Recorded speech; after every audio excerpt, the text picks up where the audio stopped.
Akhir-akhir ini ada sebuah kasus yang menarik perhatian dari sudut pandang hukum dan juga sudut pandang ketenagakerjaan.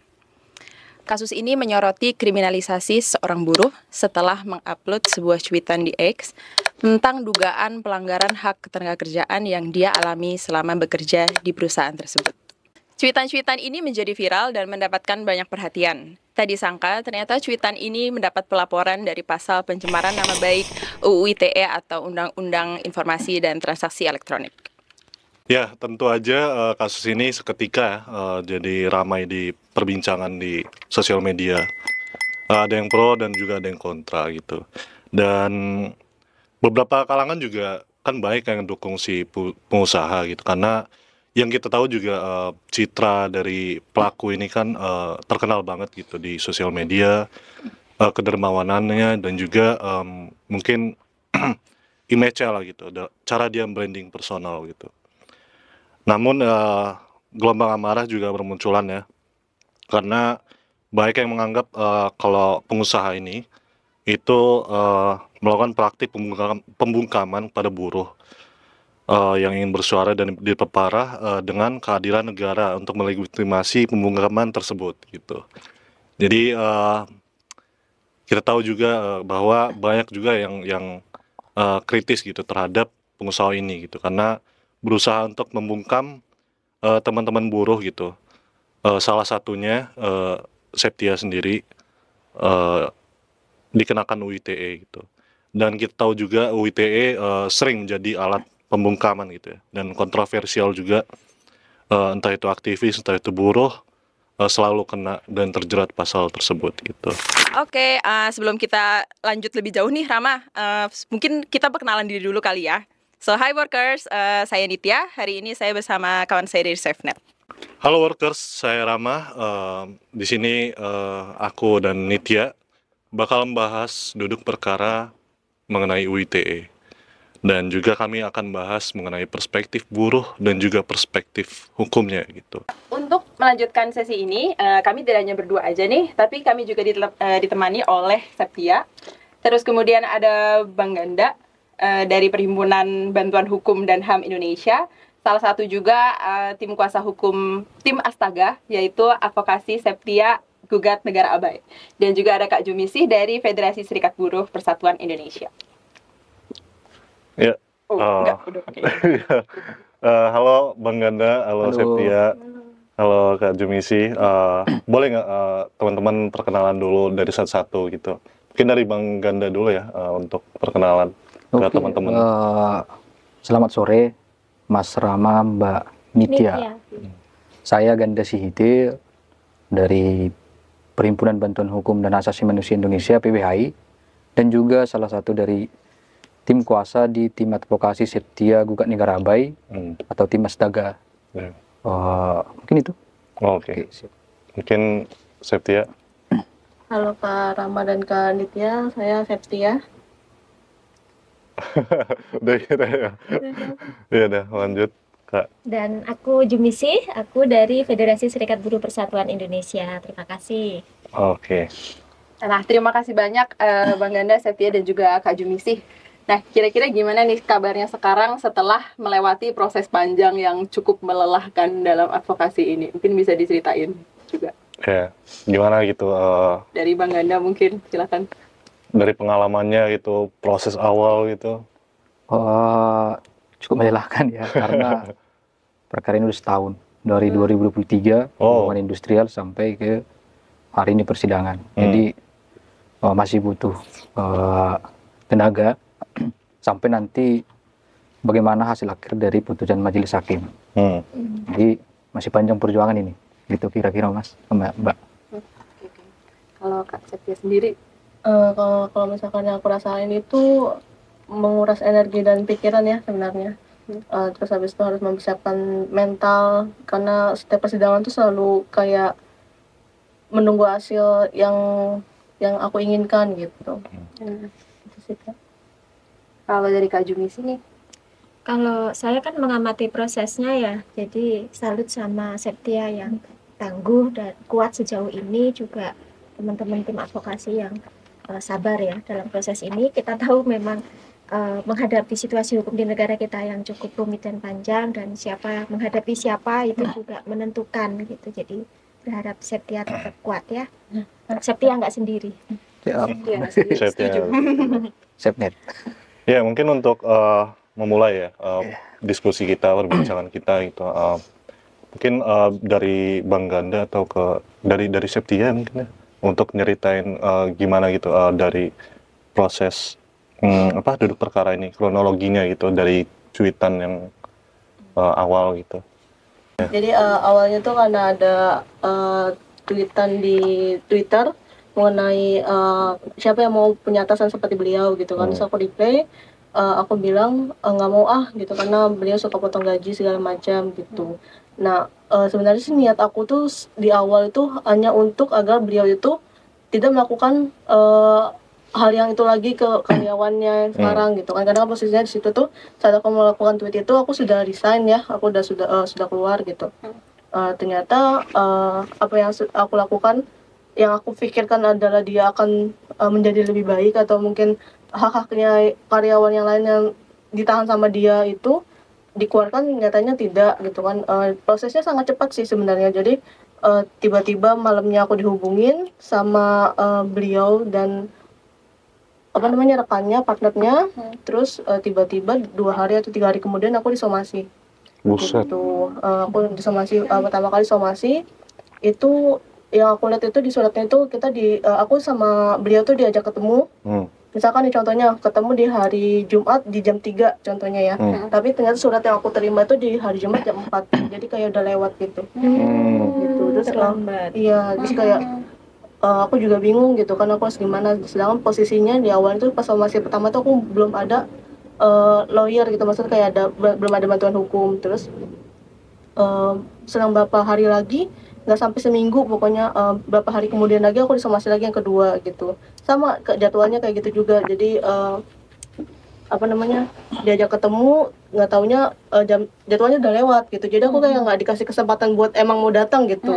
Gitu. Terus setelah 3 minggu atau 2 minggu gitu, ternyata dapat surat dari kepolisian gitu, kalau misalkan aku dilaporkan gitu, udah naik gitu kan. Jadi ya gitu sih, aku kayak kaget aja, ternyata apa yang aku lakukan itu berdampaknya tuh sampai segininya. Maksudnya beliau lebih memilih untuk melaporkan aku ke kepolisian gitu ya, daripada harus maunya seperti apa gitu, kayak gitulah. Kak, kalau boleh tahu itu dulu pertama kali ngontak itu dari Twitter kakak atau ternyata mereka masih punya data kakak sebagai pekerja untuk buruh di sana? Beliau ngontak aku pakai nomor pribadi aku, ke nomor pribadi aku. Jadi aku dapat info dari teman aku yang masih kerja di sana, katanya ada karyawannya, salah satu karyawan yang mereka percaya itu minta kontak dan KTP aku. Kayak beliau tuh harus cari KTP sama nomor telepon aku gitu. Gitu. Jadi itu sebelum pas somasi, jadi pas malamnya itu kayak mereka tuh kayak ngomongin aku gitu. Oke, makasih banyak Kak ceritanya. Nah, kalau boleh kilas balik sedikit nih, jadi gimana sih awalnya kakak dulu banget itu pertama kali kok bisa kerja di sana sampai akhirnya itu memutuskan untuk resign, untuk keluar gitu? Pertama kali aku kerja di sana itu temen aku sebelumnya kerja di sana. Jadi temen aku dulu yang masuk sana. Terus dia nawarin aku kayak ini ada lowongan, kalau mau coba aja gitu. Terus aku kirimlah CV aku ke nomor tersebut. Ternyata nomor tersebut itu dipegang sama beliau. Nah posisinya itu saat aku masuk itu kan Januari 2021 ya. Beliau masih jadi wakil CEO. Gitu. Terus habis itu ternyata CV aku tuh dioper ke manajer marketing. Aku dihubungi sama manajer marketing, dijadwalkan untuk interview. Terus aku datang interview, aku ketemu langsung sama manajer marketing tanpa ketemu sama beliau. Gitu. Jadi pas aku masuk, pas aku interview sampai aku masuk tuh aku belum ketemu sama sekali sama dia gitu kan. Soalnya di podcast beliau itu menginfokan kalau misalnya aku yang memohon untuk diterima di pekerjaan tersebut. Gitu. Jadi aku dibilang aku yang mohon. Terus akhirnya aku dipanggil interview, terus aku datang.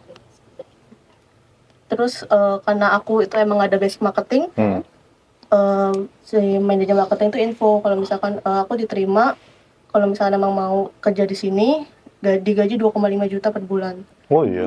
Iya, Buset. digaji 2,5 juta per bulan karena aku nggak ada basic marketing katanya gitu. Terus itu kan Januari 2001 tuh posisinya lagi COVID ya, gitu. Karena aku terus setelah itu aku diskusiin juga sama keluarga segala macam gimana baiknya. Ternyata oh yaudah lanjutin dulu aja soalnya kan posisinya emang lagi COVID gitu ya. Terus yaudah tuh aku terima tawaran tersebut dengan gaji 2,5 juta itu belum termasuk komisi gitu. Jadi kayak gaji pokok doang 2,5 juta. Terus akhirnya udah aku masuk, terus aku bekerja di sana sebagai marketing. Setelah itu seiring berjalannya waktu, emang awalnya tuh tidak ada potongan gaji ya, maksudnya tidak ada kayak kalau misalnya ada kesalahan potongan gaji gitu segala macam. Tapi di pertengahan 2021 itu dari yang peraturan yang menurut aku masuk akal sampai yang peraturan tidak masuk akal tuh kayak semuanya potong gaji gitu. Kayak aku bingung gitu kenapa gitu kan. Yang awalnya tuh misalkan nih potong gaji karena telat gitu kan, itu kan kayak oke lah masuk akal gitu ya, dipotong gaji gitu. Tapi makin kesini kok makin berjalannya waktu kan aku kan ibaratkan aku kerja tuh dari Januari 2021 sampai Oktober 2022 ya gitu. Jadi hampir 2 tahun ya, hampir 2 tahun gitu. Terus kalau misalkan contohnya nih ada klien yang komplain gitu, padahal masalahnya udah clear, maksudnya aku udah bantu masalah klien tersebut, tapi karena mungkin beliau tuh telat melihat chat tersebut, aku tetap dipotong gaji gitu. Padahal aku udah info ini masalah udah selesai pak gitu segala macam. Terus kayak divisi contohnya marketing nih, satu divisi ada 10 orang, contohnya 10 orang marketing. Misalkan satu orang itu salah, semuanya kena potong gaji. Dari situ tuh aku ngerasa aku tuh pengen berubah gitu, misalnya berubah menjadi lebih baik lagi biar tidak ada potongan gaji segala macam. Tapi kalau misalkan ini sistemnya seperti ini, aku tetap aja gitu. Kalau misalkan menjadi lebih baik lagi, tetap aja bakal kena dengan satu orang yang bikin kesalahan gitu. Nggak boleh berteman sama mantan karyawan gitu segala macam. Yang itu tuh dari peraturan yang aku berpikir oke, masuk akal, dari yang tidak masuk akal. Jadi kayak kayak bingung juga gitu kan. Terus ketidakkonsistenan beliau gitu ya mengenai peraturan, terus mengenai potongan gaji gitu. Kalau misalkan dibilang emang Septia nggak komplain gitu, maksudnya emang Septia nggak bilang kayak masih masukan gitu segala macam. Aku nggak kasih masukan gitu kan. Kan beliau pernah nanya ada nggak yang mau dibicarakan sama saya gitu. Terus Septia bilang mohon izin Pak, Septia keberatan kalau misalkan harus ada potongan gaji gitu. Kalau misalkan emang komisi mau dikutak-atik kan Septia marketing itu pasti ada komisi kan kalau misalnya ada penjualan. Septia bilang kalau misalkan emang komisi ini mau diubah nggak apa-apa gitu, kayak misalnya dari 2%, 3% atau balik lagi 2% nggak apa-apa, tapi jangan potong gaji. Tapi beliau bilang kamu tahu konsep kalau misalkan saya potong gaji itu karena ada apa, karena ada kesalahan gitu. Kalau misalkan saya bilang A itu nggak akan menjadi B gitu kata beliau gitu. Jadi kayak nggak ada titik temunya. Jadi setiap ada kesalahan, kalau misalkan saya mau kayak mau meluruskan gitu ya, kayak sebenarnya ini loh Pak gini itu nggak bisa karena dibilangnya ngebantah. Buset. Berarti emang stuck juga ya Kak ya, karena peraturannya sudah nggak konsisten, kurang transparan lagi, atau bahkan nggak transparan sama sekali gitu ya. Jadinya kayak sulit juga kalau mau ngasih masukan, pasti aja ada pembelaannya gitu dari sana gitu. Iya. Dan itu dipotong langsung dari dia. Dipotong langsung dari dia. Sebagai waktu itu dia sebagai apa? Saat mulai potongan gaji itu beliau udah jadi komisaris. Oh, komisaris. Berapa persen, sorry? Kalau boleh. Apa semau dia potongan? Sesukanya dia. Sesukanya dia? Paling besar 2,5. 2,5 juta. Oh iya? Potongannya itu karena kesalahan orang lain. Oh. Dan kayak Yang satu seolah divisi mengadu ya, kayak seolah mengadu divisi, mengadu sesama buruh gitu Iya, ya. benar-benar. Dengan peraturan seperti itu gitu. Misalkan jadi kita jadi kayak agak gondok juga dong sama yang bikin salah gitu, gimana lagi gitu kan. Oke. Wow, berat banget ya ceritanya dari prosesnya. Dan ini kan setelah kita tahu nih prosesnya dari awal gitu kan, Septia membuat cuitan itu gitu kan, dan juga gimana dari awal proses Septia kerja di sana gitu. Nah, kira-kira untuk dari apa ya, kayak proses untuk hukumnya nih Bang Ganda, waktu Bang Ganda menerima laporan dari Septia gitu kan, kayak menerima ya berita lah atau informasi lah mengenai Septia gitu di somasi, itu Bang Ganda tahu dari mana dan gimana tuh proses awalnya itu menerima kasus ini? Oke, kilas balik ya. Ya. Kalau Septia ini kita mendapat informasi dari jejaring juga, dari Jawa, LBH juga, dan itu pun posisinya Septia ini sudah kena LP. Oh, laporan. Ya, sudah kena LP, dan kita cek dan kita berdiskusi dengan Septia, kita cari tahu kronologinya, sampai masuk ke proses hukum di LP, dan artinya kita bersedia bantu lah dari sisi hukum kan. Dan sejak dari saat itu udah masuk panggilan dari kepolisian penyidik di Polda Metro Jaya. Kita dampingi Septia di sana bersama juga dari teman-teman dari tim koalisi, ada yang ada dari Sepnet, Pak ITE, LBH juga ada. Jadi bareng-bareng sama-sama tuh mengadvokasi terkait dengan kriminalisasi yang dilakukan oleh pengusaha terhadap buruh yang memperjuangkan haknya.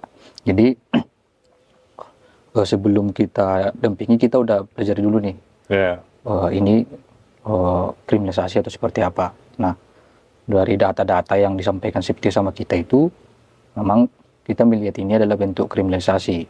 Karena cuitan yang di media Twitter itu adalah suara, kita bilang suara atau aspirasi terkait dengan hak-hak buruh. Artinya kita anggaplah dulu Septia ini awam hukum. Jadi, dan juga posisi hari ini berbasis teknologi, ya no viral no justice. Ya, benar.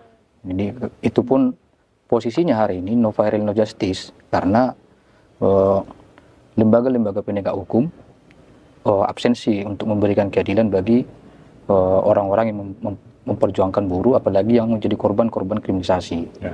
Jadi setelah itu kita sebut ini kriminalisasi, kita dampingi, dan juga dari proses klarifikasi, berita acara pemeriksaan di kepolisian, apa yang disampaikan oleh Septia di Twitter itu bisa dibuktikan oleh Septia.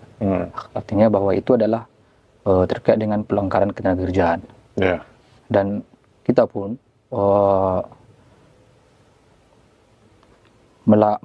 mengadvokasi kasus ini sampai ke Dinas Ketenagakerjaan. Kita ajukan laporan pengawasan sekitar Maret 2023, dan juga kita ajukan tripartit.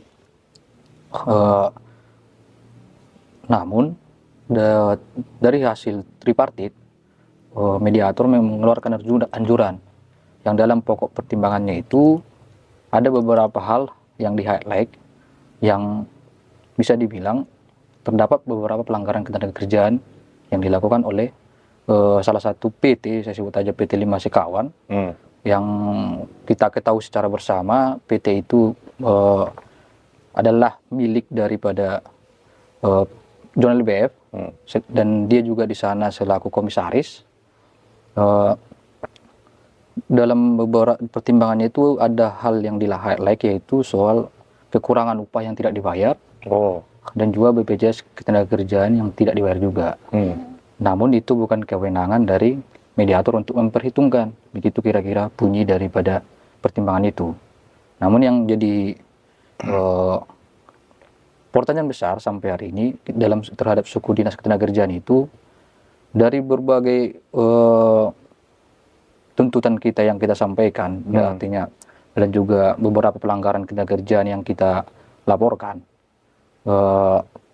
tidak semua menjadi poin-poin dipertimbangkan oleh suku dinas ketenagakerjaan. Dan juga di pengawasan sampai hari ini belum ada hasil. Gitu. Belum ada hasil pengawasan suku dinas ketenagakerjaan. Artinya kita sebagai pelapor juga tidak memperoleh perkembangan atau feedback, bahkan kita sudah kejar ke suku dinas ketenagakerjaan, tidak ada juga hasil. Makanya kita merujuk kepada nota anjuran itu aja. Oh. Nah, kalau melihat posisi kasus daripada Septi ini, ya bisa kita bilang bahwa Septi ini adalah salah satunya buruh perempuan yang berani ya, berani bersuara untuk memperjuangkan hak. Dan dia salah satu-satunya dari antara lain mantan pekerjanya, pekerja di PT HFF yang fight untuk memperjuangkan hak ketenagakerjaan. Namun sayang sekali suara-suara yang harusnya dijamin oleh undang-undang justru dikriminalisasi dengan pasal-pasal karet, yang bisa kita lihat kerap kali digunakan oleh penguasa untuk membungkam orang-orang yang risih, risih padahal sistem yang salah. Jadi hal ini juga kita lihat berdasarkan pasal yang dikenakan diancam ke Septia itu pasal 27 ayat 3 Junto 36, ayat Junto 45 ayat 3, Junto 51 Undang-Undang Nomor 11 Tahun 2008, Undang-Undang tentang Informasi dan Transaksi Elektronik beserta perubahannya, dan juga pasal 311 KUHP. Makasih banyak Bang Ganda atas penjelasannya. Nah, ngomongin gimana potret pengusaha yang lagi-lagi mengkriminalisasi buruhnya. Nah, ini kalau misalkan Kak Jumisih dari FSBPI kira-kira gimana tanggapannya? Yang pertama mau nanya, waktu pertama kali masuk pakai perjanjian kerja tertulis apa enggak? Untuk pertama kali aku masuk itu kebetulan nggak ada posisi HRD. Oh, jadi enggak pakai, jadi lisan saja. Iya, jadi tidak ada kontrak. Terus selama aku bekerja itu udah 3 atau 4 kali tanda tangan kontrak dengan HRD yang berbeda. Oh, oke. Itu juga problem ya. Iya. Yang Tunggu, bukannya PKW itu pertama? Awalnya pas masuk nggak ada tanda tangan. Jadi besokannya HRD masuk tapi nggak langsung gitu, jadi beberapa bulan kemudian baru dibikin kontrak gitu. PKWT. Oke. Itu justru secara hukum itu harusnya Septia jadi pekerja tetap karena udah sekian bulan gitu. Itu artinya kan perjanjiannya nggak tertulis. Jadi yang pertama tanggapanku adalah gini, ini kasusnya Septia itu adalah contoh konkret bahwa hukum itu tajam ke bawah, tumpul ke atas gitu. Jadi ini contoh konkret bagaimana kita bisa melihat hukum di Indonesia gitu. Faktanya siapa ya? Septia ini salah satunya gitu, dan berkali-kali juga kasus ini terjadi gitu. Ini keprihatinan kita bersama sih soal bagaimana kita sebagai pekerja kemudian justru kalau dari aspek yang diceritakan oleh Septia, yang seharusnya mendapat hukuman itu adalah pemberi kerja gitu, karena dia potong upah, nggak ada perjanjian kerja, itu harusnya dapat hukuman, dapat teguran, itu pemberi kerja bukan Septia gitu. Buruh dianggap sebagai pihak yang tidak setara dengan pemberi kerja, maka kuasalah yang bicara gitu, yang punya power dilaporkan gitu. Itu yang pertama. Kemudian yang kedua adalah Septia ini kan perempuan ya, jadi si pemberi kerja punya anggapan perempuan ini gitu kan, mungkin begitu ya. Dan masyarakat kita secara umum juga menganggap bahwa perempuan itu lemah, perempuan itu nggak boleh melawan, ya harus ikut aja gitu, seperti yang tadi disampaikan, nggak boleh bantah, nggak boleh bersuara. Nah itu adalah satu bentuk kontrol itu yang sebenarnya ingin bilang, oh perempuan kok jangan melawan, kok diem aja gitu. Dan yang dilakukan oleh Septia adalah sebaliknya, melawan. Nah itu tindakan yang sangat bagus gitu, apapun medianya ya gitu. Jadi kita punya hak untuk bersuara, apalagi tadi Septia sempat sampaikan nggak boleh bantah, upah dipotong ya sudah, terima saja karena kesalahan dengan ragam argumen gitu. Dan itu adalah bentuk bagaimana relasi kuasa betul-betul dimainkan oleh pemberi kerja supaya tak boleh ada orang yang melawan, tak boleh satupun ada yang melawan gitu. Dan yang dilakukan Septia melawan sesuai dengan sepengetahuan Septia, ya itu sudah bagus menurut aku gitu. Kemudian yang ketiga adalah tadi sempat dimention oleh Septia, nggak ada perjanjian kerja di awal. Dalam hukum ketenagakerjaan, sebetulnya posisi Septia itu harusnya jadi pekerja tetap, bukan kemudian disodori kontrak. Nah, itu sudah pelanggaran gitu. Jadi harusnya Septia disodori surat pengangkatan sebagai pekerja tetap. Kalau tahu hukum, kalau mau taat hukum gitu. Nah, itu. Jadi kalau dalam kacamata aku ya gitu sebagai serikat buruh gitu dan biasa juga mengadvokasi kasus yang terjadi terhadap Septia ini adalah upaya yang dilakukan oleh yang punya kuasa untuk membuat Septia itu tidak melawan, tidak bangkit, tidak berani, tidak speak up. Ya udah, nerimo saja, ikhlas saja, pasrah saja gitu. Jadi itu apa ya, bentuk kontrol sebetulnya yang dilakukan oleh pemberi kerja. Nah, kemudian terkait potongan-potongan upah BPJS seperti yang tadi disampaikan dalam fakta-fakta yang disampaikan oleh Mas Ganda, Mas Ganda ya. Sebetulnya ini ranahnya pengawasan memang. Harusnya pengawasan yang bermain, bukan malah dia diem aja gitu. Ini memang ranahnya pengawasan. Karena ini pekerjaannya orang-orang yang dia berpangkat sebagai PPNS. Harusnya dia melakukan tindakan-tindakan preventif supaya tidak ada pemotongan upah, supaya tidak ada tuh BPJS nggak dibayarkan. Itu pekerjaannya siapa? Itu kan pekerjaannya pengawasan. Itu pekerjaan pejabat yang dia sudah diupah ya oleh negara untuk melakukan kerja-kerja sesuai dengan jabatannya, yaitu melakukan pengawasan kepada perusahaan-perusahaan, kepada pengusaha-pengusaha supaya nggak ada pengusaha-pengusaha yang nakal gitu. Jadi yang terjadi ini malah sebaliknya gitu. Nah, anjuran dikeluarkan oleh HI, pengawasannya tidak melakukan apa-apa gitu. Nah, jadi ini fenomena gitu. Jadi harusnya itu pengawasan yang lebih giat melakukan upaya-upaya preventif dan itu tidak dilakukan. Jadi ini sangat disayangkan. Itu sih tanggapanku, Nitya. Menarik tadi ya kata Kak Jumisi, apalagi Septia tadi menyadari bahwa sistemnya itu yang memang eksploitatif banget gitu kan. Dan apa ya, itu mungkin kayak dari beberapa praktek dan butuh waktu banget gitu kan untuk Septia kayak wah ini nggak beres nih gitu. Kalau ngasih masukan aja apa nggak ditampung, berarti kan emang dari sistemnya gitu kan. Septia menyadari gitu bahwa emang sistem perusahaan ini eksploitatif banget dan kontrol banget gitu kan. Kayaknya bahkan mental gitu ya kan, bukan nggak ditampung lagi tapi mental banget gitu kan, jadi nggak konsisten sebenarnya peraturannya dari sananya juga gitu. Serangan balik.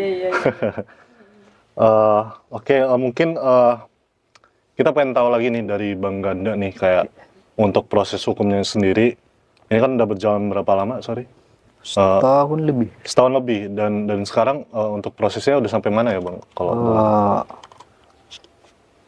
Kalau berkaca ya sejak dari laporan polisi, sejak Septia terlapor sampai hari ini sudah setahun lebih, dan pada hari ini sudah masuk kepada persidangan yang mana Septia ini didakwa berdasarkan pasal tadi itu pasal 27 ayat 3, junto pasal 436, junto pasal 45 ayat 3, junto pasal 51 Undang-Undang ITE, dan dan pasal 311 KUHP.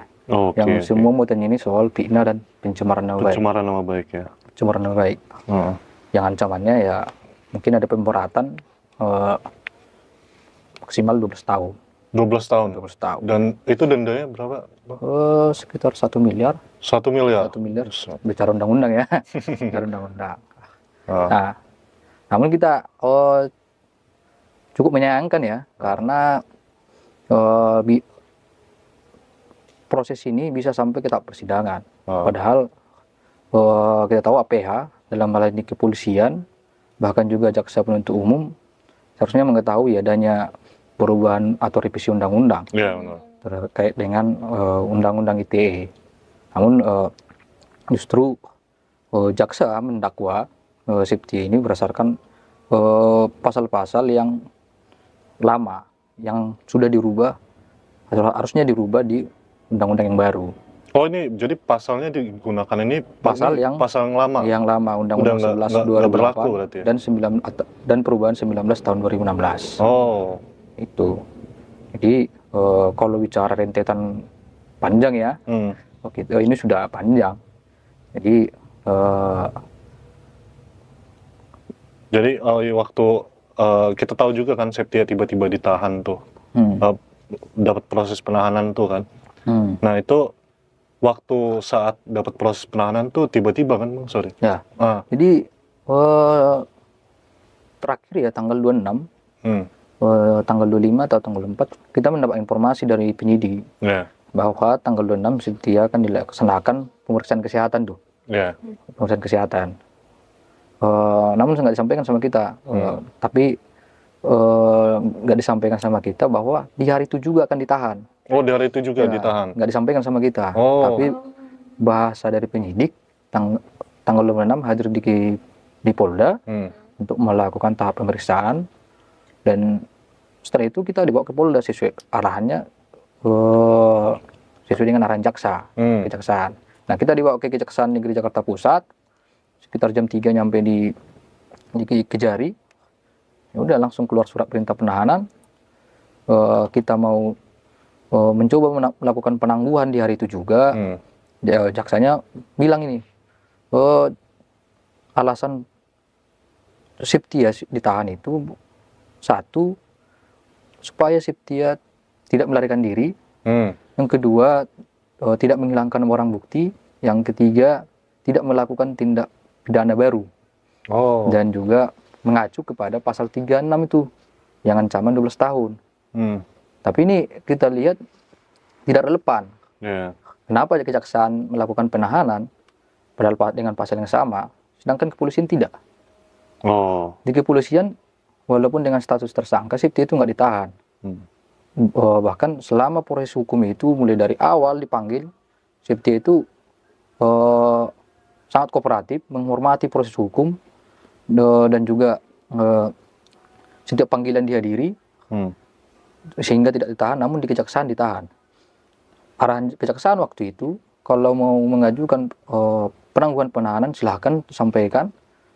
Dan ketika tanggal 27 Agustus 2024, sehari setelah ditahan, kita mengajukan penangguhan penahanan. Namun sampai detik persidangan, yang hal itu kita pantau ya, kita pun nggak mengetahui kapan persidangan, tapi karena kita pantau persidangan tanggal 10, tidak ada informasi hal apapun terkait dengan permohonan kita. Bahkan yang lebih sayangnya, yang disayangkan, surat dakwaan pun tidak ada kita terima, berkas perkara pun tidak kita terima. Padahal tanggal 29 itu kita sudah mengajukan permohonan supaya ada semacam persiapan untuk tim kuasa untuk melakukan pembelaan nantinya. Tapi sampai tanggal 10 September itu, di sidang pertama itu, dakwaan tidak diterima oleh Septia, bahkan kuasa hukum juga tidak menerima. Makanya pada saat itu persidangan ditunda dengan majelis hakim memerintahkan kepada jaksa supaya menyerahkan dakwaan dan berkas perkara secara lengkap kepada terdakwa ataupun kuasa hukumnya. Dan di proses di hari itu juga kita ajukan permohonan penangguhan penahanan terhadap Septia. Yang dokumen itu sudah diterima oleh majelis hakim, baru masuk ke tanggal 17 September, sidang kedua. Berkas perkara itu pun belum lengkap, masih ada berkas yang belum dikasih oleh kejaksaan, yaitu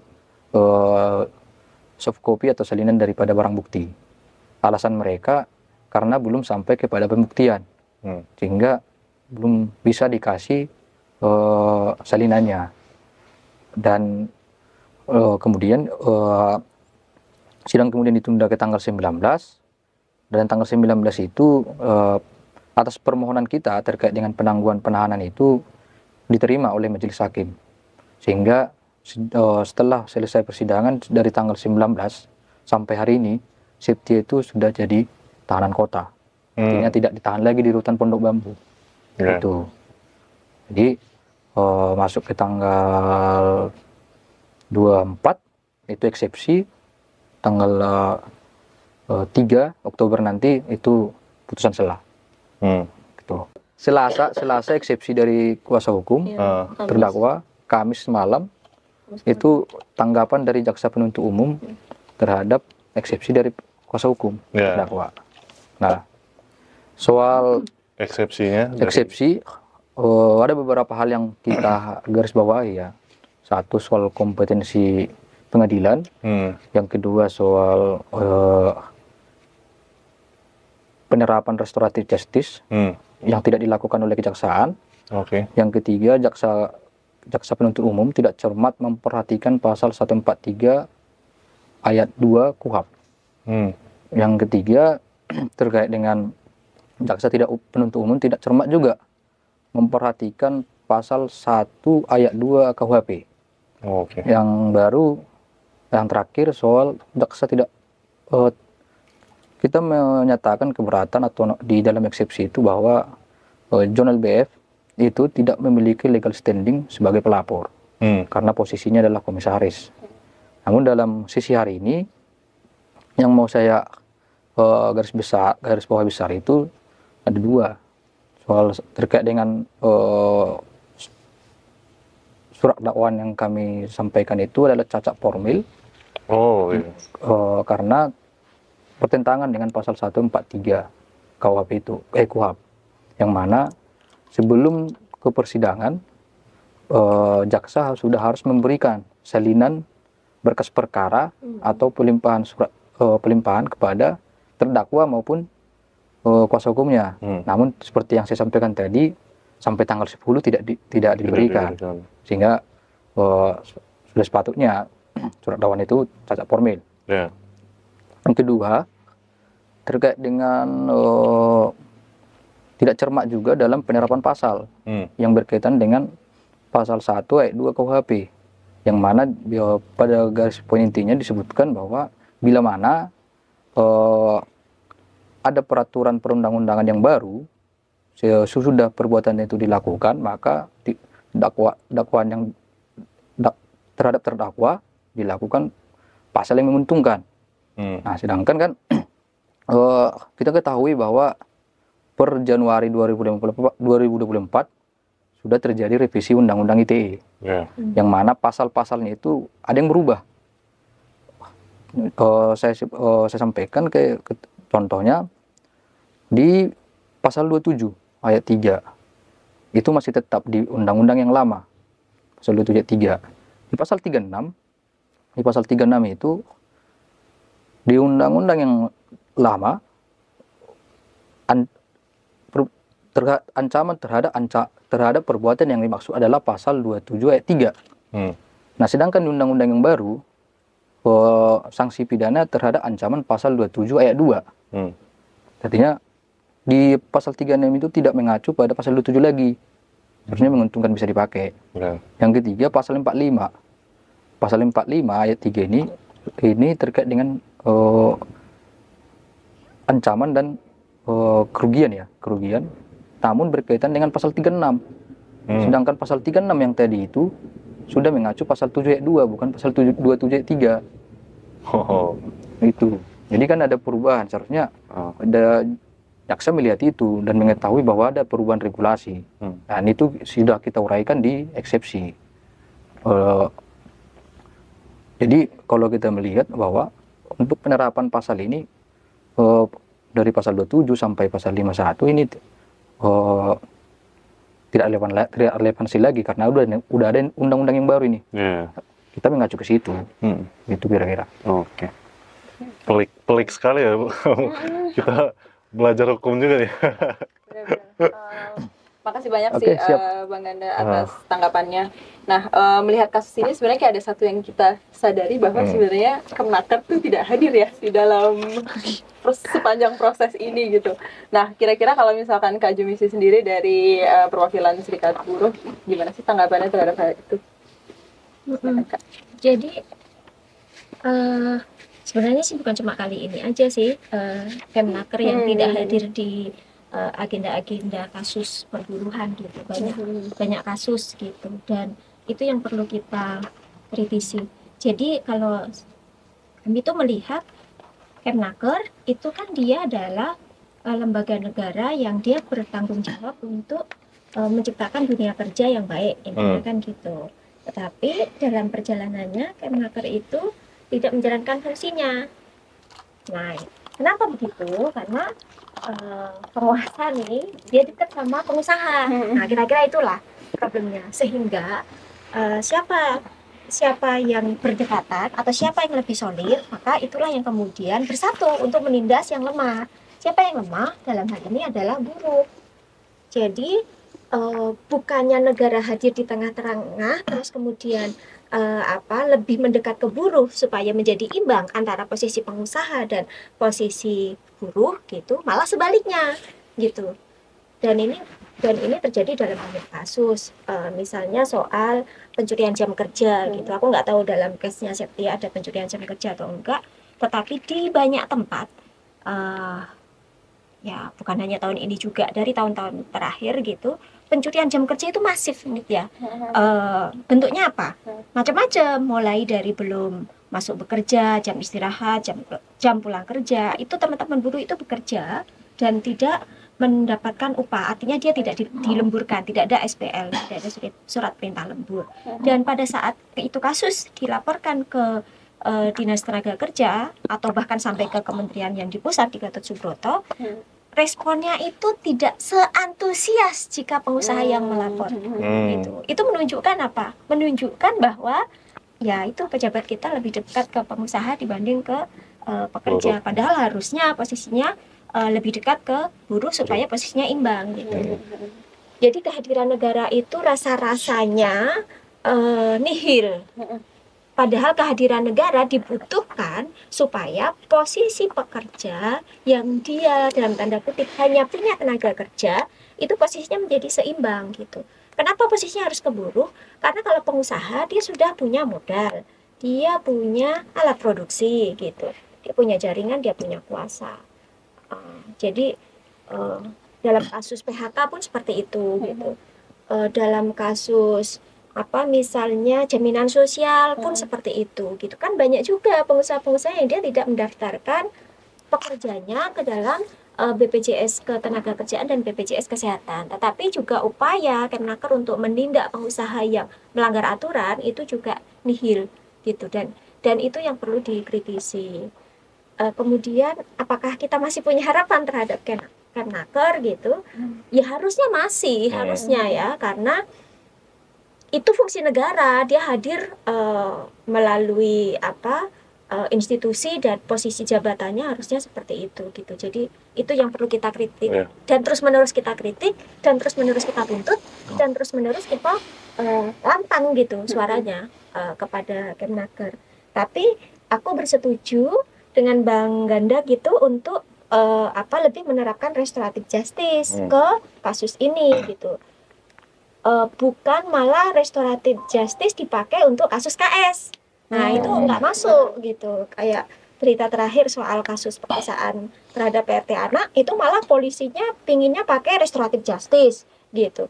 Sementara kasusnya Septia yang lebih cocok pakai restoratif justice malah enggak gitu. Jadi saya pikir butuh sosialisasi atau pemahaman yang masif kepada para APH gitu untuk paham di mana menggunakan restoratif justice dan di mana menggunakan hukum pidana gitu. Jadi biar posisinya adalah di mana yang menguntungkan itulah yang diambil gitu loh. Seperti yang tadi Bang Ganda sampaikan, harusnya kan posisi yang menguntungkan Septia yang diambil, tetapi kok malah enggak. Kok malah abai sama pembaharuan hukum gitu.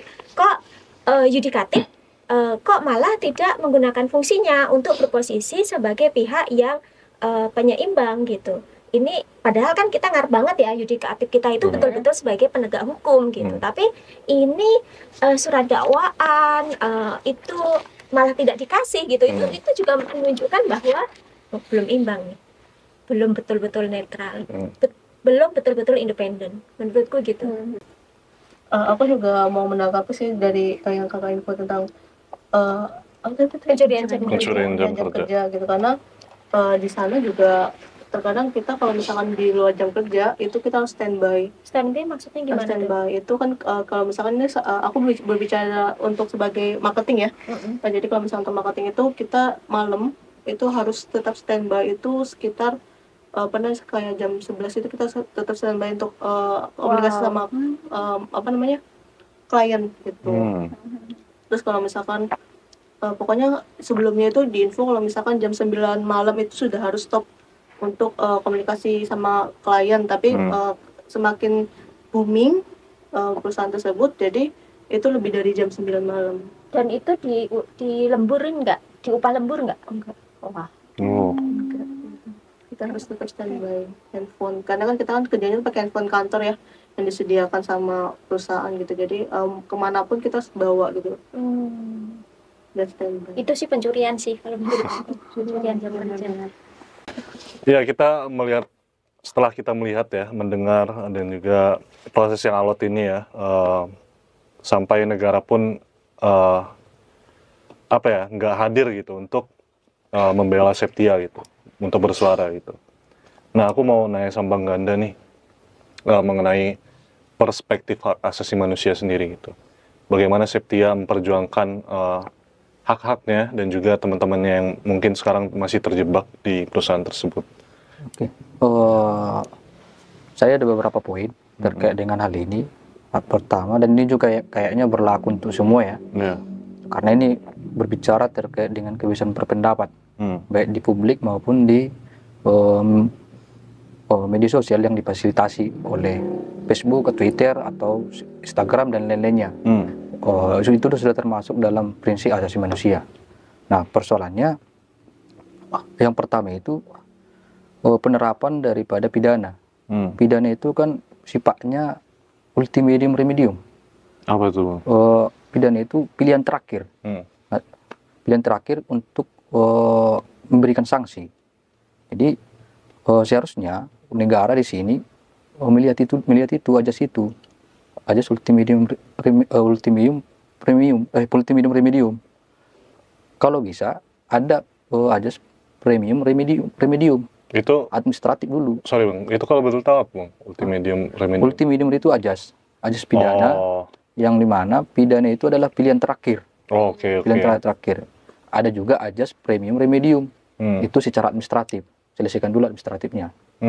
Atau berdekatan kan gitu. Nah, namun melihat kasusnya Septia ini, karena ini bicara memperjuangkan hak yang dijamin oleh undang-undang juga, bahkan juga konvenan internasional juga sudah mengatur, seharusnya negara melindungi dan menjamin kebebasan berpendapat, karena yang disampaikan di Twitter itu adalah fakta.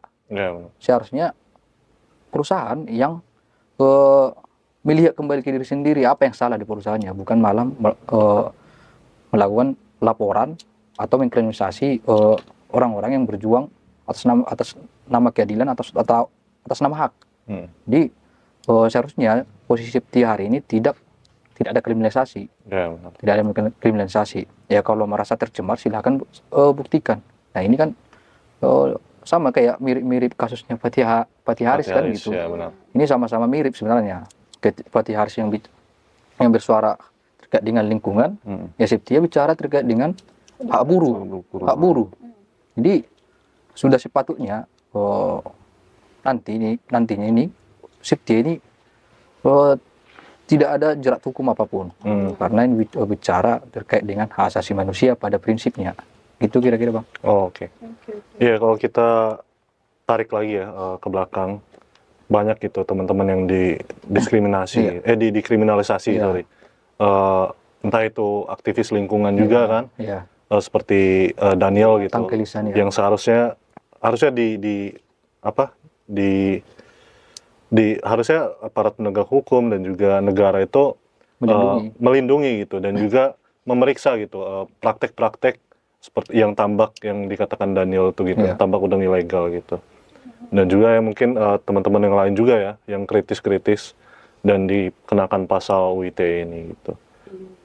Nah itu yang tidak dilihat negara saat ini. Ya benar. Jadi negara melihat atau jangankan negara, penguasa pun jadi pengusaha pun jadi berkaca kepada penguasa kan.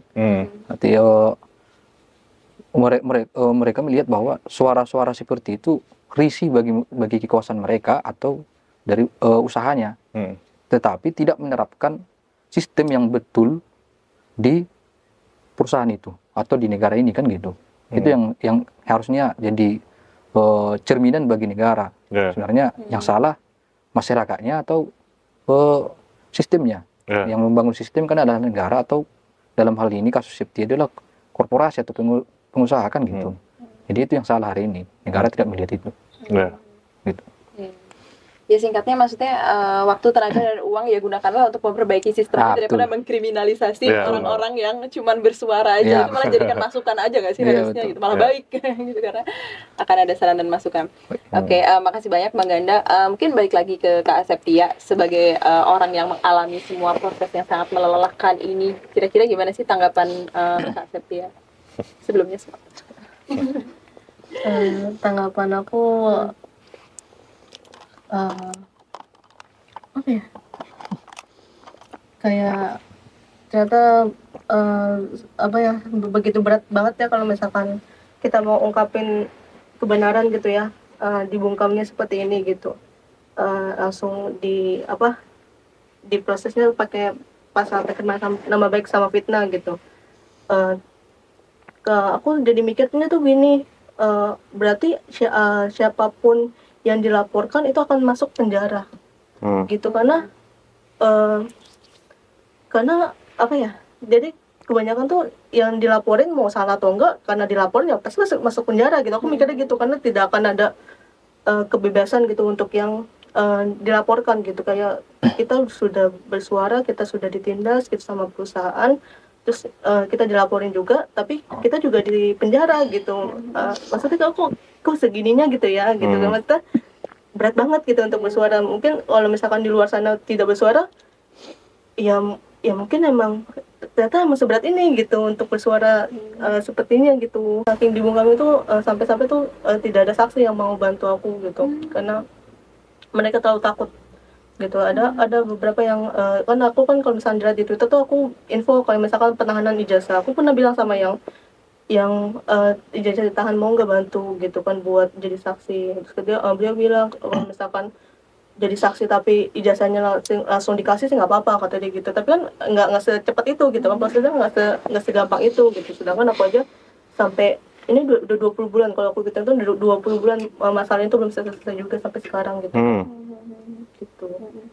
Kak Septia nggak sendiri, dan yang Kak Septia lakukan tuh adalah yang benar. Jadi kayak jangan khawatir. Maksudnya oh ya, tapi kalau misalkan dari Kak Septia sendiri ada nggak sih harapan untuk kasus ini gimana gitu? Harapannya sih aku menginginkan semoga kayak disakarnya juga kayak lebih membuka mata, yang benar kayak kata kakak tadi itu harusnya kan lebih pro ke buruh ya, tapi ternyata kita aja nggak dipedulikan gitu. Untuk lapor aja harus harus melampirkan slip gaji, sedangkan tidak semua perusahaan itu melampirkan slip gaji gitu. Terus ya semoga untuk kejadian ini tuh perusahaannya lebih melek lah gitu untuk memanusiakan manusia gitu. Jangan menguras tenaganya aja, tapi sedangkan hak-haknya aja tidak dikasih gitu, apa nggak dipotong gitu. Harusnya lebih kayak kalian tuh perusahaan begini juga kan karena karyawan gitu. Jangan selalu merasa apa ya tinggi tanpa adanya karyawan, bisa sendiri tanpa ada karyawan. Sedangkan karyawan juga mau royal sama perusahaan, tapi sedangkan perusahaan tidak royal sama karyawan juga selalu ditindas, juga bingung gitu kita mau seperti apa gitu kan. Gitu sih Kak. Tapi ngomong-ngomong nih Nitya, Kak Septia ini baru menikah loh kemarin. Selamat. Walaupun harus menempuh ini kan gitu, dan seharusnya pun ya seharusnya Septia nggak melalui hal-hal seperti ini kan gitu. Benar-benar aku juga setuju sih. Maksudnya tapi kalau boleh tahu sih Kak, kasus ini pasti cukup, ya pasti sih menguras waktu, tenaga dan uang gitu. Tapi kalau misalkan di kehidupan pribadi Kak Septia, seberapa berdampak sih kasus ini? kalau boleh share, kalau berkenan untuk sharing. Kalau nggak juga nggak apa-apa. Aku kalau misalkan mengenai kasus ini sih aku mikirnya lebih kayak apa ya? Kadang suka ini pengalaman pribadi aku ya. Aku kadang suka mikir aku peduli gitu sama orang gitu, maksudnya aku peduli sama orang-orang gitu, tapi dengan kejadian ini kok aku ngerasa kayak awal yang pas masalah kepolisian tuh kok kayak orang tuh gak peduli ya sama aku gitu kan. Tuh orang-orang malah kayak menghindar dari aku gitu. Aku kayak ngerasa berjuang sendiri, tapi setelah pas aku masuk ke rutan, terus kan aku kan sidang pertama tuh aku ngeliat orang-orang tuh ternyata banyak yang peduli sama aku. Orang-orang yang gak kenal sama aku, orang-orang yang tahu masalah aku dari media gitu, ternyata mau gitu hadir di persidangan gitu, meluangkan waktu tenaganya buat apa ya, ngebela aku gitu kan. Kayak nggak nyangka aja gitu, kayak nggak nyangka aja ternyata masih banyak yang peduli sama aku gitu. Ternyata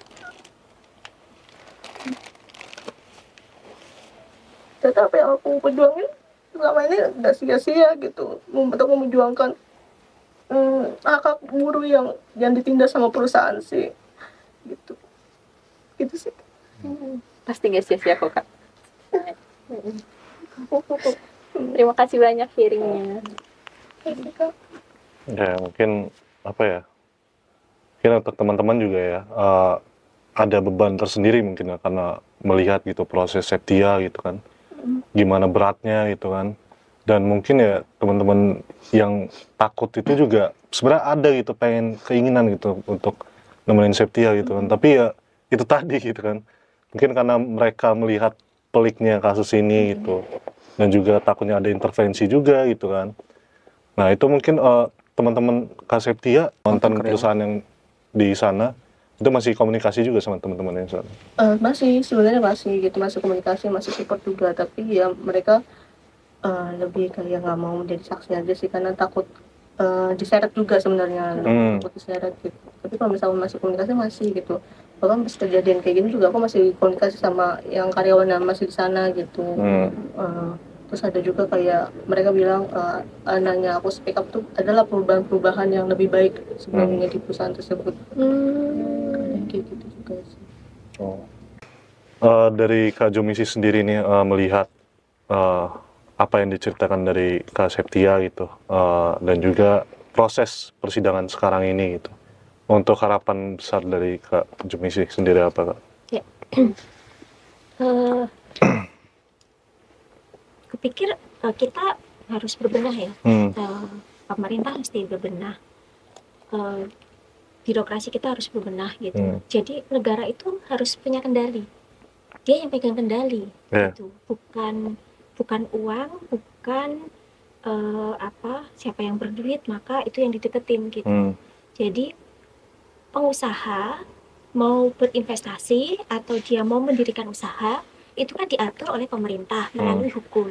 Yang pegang kendali siapa? Pemerintah melalui hukum gitu. Harusnya yang pegang kendali adalah pemerintahnya gitu, bukan yang punya duit gitu.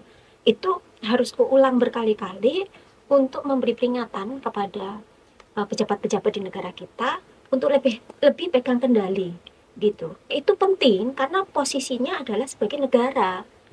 Tanggung jawabnya ada di negara. Negara itu wujudnya siapa? Orang-orangnya. Pejabat-pejabatnya itu yang harus lebih punya power dibanding mereka-mereka baik pengusaha maupun pekerja. Negaranya harus punya kendali, ngatur gitu. Kalau berinvestasi aturannya begini, taat hukum, hukumnya kayak gini dijelaskan. Kalau nggak tahu ya belajar gitu. Jadi sekarang itu sangat mudah cari pengetahuan gitu. Jadi kembali lagi negara harus pegang kendali gitu. Kemudian siapa lagi yang harus berbenah? Pengusaha, memberi kerja. Bolehkah pengusaha membuka mata hatinya melihat kasus Septia ini sebagai satu case gitu yang harus jadi pembelajaran untuk para pengusaha-pengusaha yang lain gitu, bahwa sebaik-baiknya refleksi diri, apakah aku sebagai pengusaha sudah menjalankan aturan hukum ketenagakerjaan dengan baik, sudah ada perjanjian kerjanya, normatifnya sudah oke atau belum, upahnya, jam kerjanya, jaminan sosialnya, dan seterusnya gitu. Jadi bolehlah kita minta sama para pengusaha refleksi gitu, supaya juga tidak menerima cuitan-cuitan itu. Kan sebetulnya yang terjadi sama Septia, kalau misalnya pemberi kerjanya aware terhadap situasi kerja, Septia tidak akan melakukan cuitan itu, betul nggak Septia? Nah, gitu. Jadi pemerintah kita bebenah untuk pegang kendali, pengusaha berefleksi diri, terus ngapain buruhnya? Buruhnya berserikat. Jadi buruh itu harus berserikat. Mau dia buruh formal, buruh informal, dia buruh perbankan, buruh asuransi, buruh BUMN, bahkan buruh garmen, buruh SCBD ya, yang di SCBD itu. Semua buruh mesti berserikat. Kenapa? Karena dengan begitu kita tidak merasa sendiri. Karena berserikat itu adalah arena untuk kita belajar dan berjuang secara kolektif. Gitu. Jadi bangga dengan gerakannya Septia yang kemudian mendapat dukungan dari banyak kawan gitu. Dan kawan-kawan itu adalah kawan-kawan yang berserikat Septia. Artinya sudah melalui proses pengalaman menghadapi kasus, dan posisi kita sebagai serikat, pijakan kakinya memang harus ke buruh. Ke buruh itu maksudnya adalah karena kita namanya adalah serikat buruh, tentu saja pembelaan utama kita, kedua kaki kita itu harus di buruh. Gitu. Jadi belalah buruh gitu. Itu fungsi serikat buruh itu di situ. Kemudian saya ingin menyampaikan bahwa Septia tidak sendiri gitu. Jadi 20 bulan itu tidak waktu yang pendek dan pasti menguras tenaga, pikiran, waktu, emosional ya, kayak dibolak-balik gitu. Tapi yakinlah, apa yang terjadi terhadap Septia ini adalah pembelajaran untuk banyak pihak. Septia sedang mengedukasi banyak pihak dengan kasus ini. Jadi kuat-kuatlah Septia, tidak sendirian, dan kita akan terus berjalan bersama-sama. Kira-kira begitu sih, dan kawan-kawan. Terima kasih banyak Kak Jumisi. Ya, sebenarnya setuju dengan Kak Jumisi ya. Bagaimana buruh itu memang harus berserikat gitu kan. Ya nyatanya memang buruh itu kan biasanya disikut-sikutan gitu kan. Gara-gara sistem itu tadi gitu kan. Yang seharusnya buruh bersatu gitu untuk bersatu untuk melawan sistem yang itu tadi gitu kan, yang eksploitatif dan juga mengontrol gitu kan. Oke, terakhir sih dari Bang Ganda mungkin ya, aku butuh kayak apa ini yang ingin disampaikan itu atau aspirasi gitu kan dari kasus ini dan juga UITE itu, secara khusus yang dijadikan sebagai alat pengungkapan kritik dan kebebasan suara. Oke ya. Harapannya ya, saya kira peraturan perundang-undangan yang kerap kali digunakan oleh penguasa, bahkan dicontoh oleh pengusaha, itu harus benar-benar diperhatikan kembali, direvisi kembali.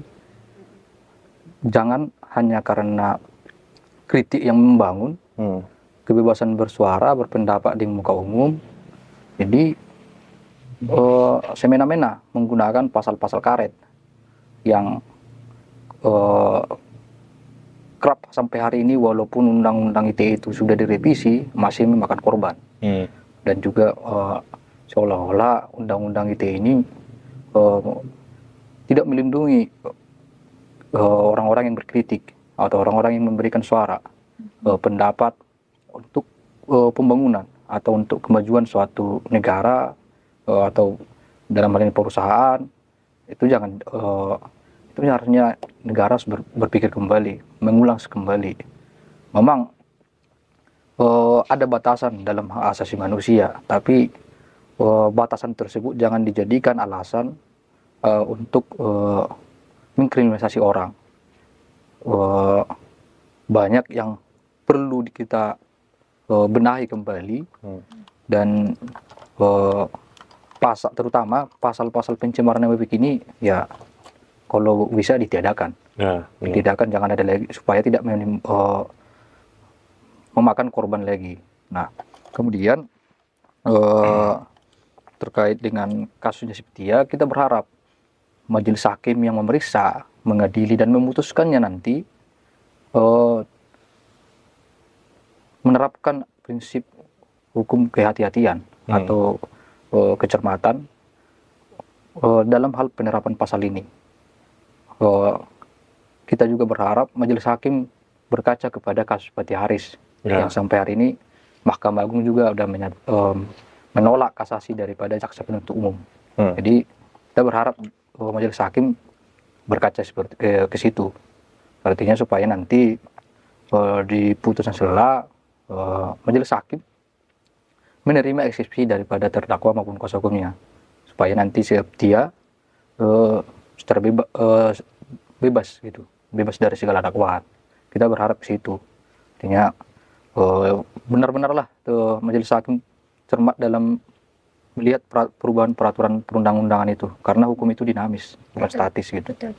Dan terhadap Septia juga ya kita apresiasi ya, karena udah fight yang mungkin dari sekian banyak perempuan yang berjuang untuk buruh, ya bisa jadi role model bagi buruh-buruh lainnya yang hari ini masih takut di dalam kungkungan perusahaan. Karena saya mudah-mudahan ini bisa menjadi pelajaran ke depannya untuk buruh-buruh, supaya apalagi yang merasa terzolimi akan hak-haknya supaya berani bersuara, karena diam itu tidak ada hasil. Diam itu tidak hasil, dan menyuarakan kebenaran juga tidak salah. Kalau memang tidak adil ya suarakan saja. Karena dan saya juga masih percaya sampai hari ini suatu saat buruh itu akan bersatu, dan suatu saat buruhlah yang akan membuka jalannya revolusi ke yang lebih baik lagi di Indonesia ini. Gitu aja. Siap, makasih banyak Bang Ganda. Saya juga sangat setuju sih sama yang disampaikan oleh teman-teman sekalian ini. Nah, tibalah kita di penghujung podcast ini. Begitu banyak emosi yang kita rasakan ya, mulai dari marah sama sistem, undang-undang, negara mungkin, pengusaha dan lain sebagainya yang gimana ya, sistemnya, undang-undangnya itu seringkali menjerat buruh, kelas pekerja dan lain sebagainya kayak gitu. Juga perasaan sedih sekali sama apa yang sudah dialami oleh Septia, seharusnya ini tidak pernah terjadi ya kayak gitu. Ya, seperti itu sih. Mungkin kita cukupkan saja ya untuk episode kali ini ya. Iya. Dan kita berjumpa di episode selanjutnya. Saya Rama Sejati. Saya Nitya, sampai jumpa. Sampai jumpa di episode selanjutnya. Hidup buruh! Hidup! Hidup buruh yang melawan! Hidup! Hidup perempuan yang melawan! Hidup! Yeay. Yeay!